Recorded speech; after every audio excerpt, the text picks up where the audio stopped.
My name is Renée Visser and I'm an assistant professor at the Department of Clinical Psychology at the University of Amsterdam.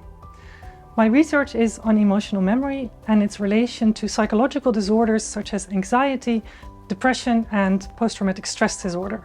Emotional memories shape how we see ourselves and others and how we interact with the world around us.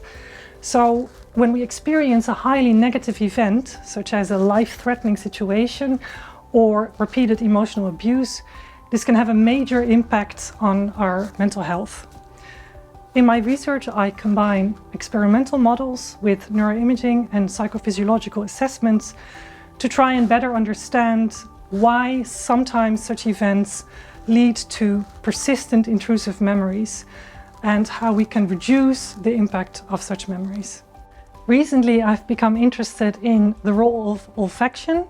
We know that smells can evoke very vivid mental images of the past, and smell can be used as a tool to study memory plasticity, both in the lab and in real life. My aim is eventually to use this knowledge to improve psychological treatments.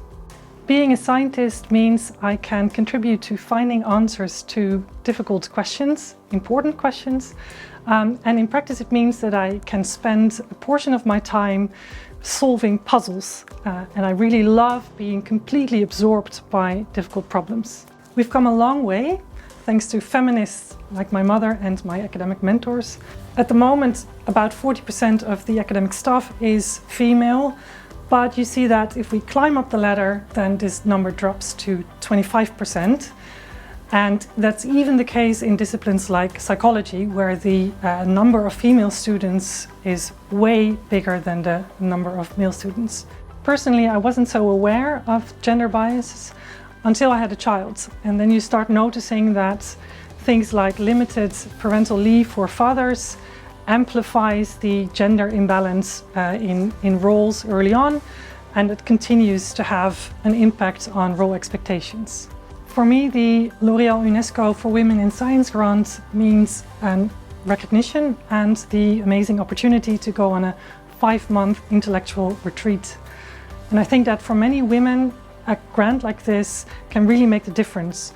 So it's the opportunity to take a step back, reflect and develop new ideas, which is essential at this stage in your career. At NIAS, I aim to develop a framework for studying the interplay between olfaction and emotional memory.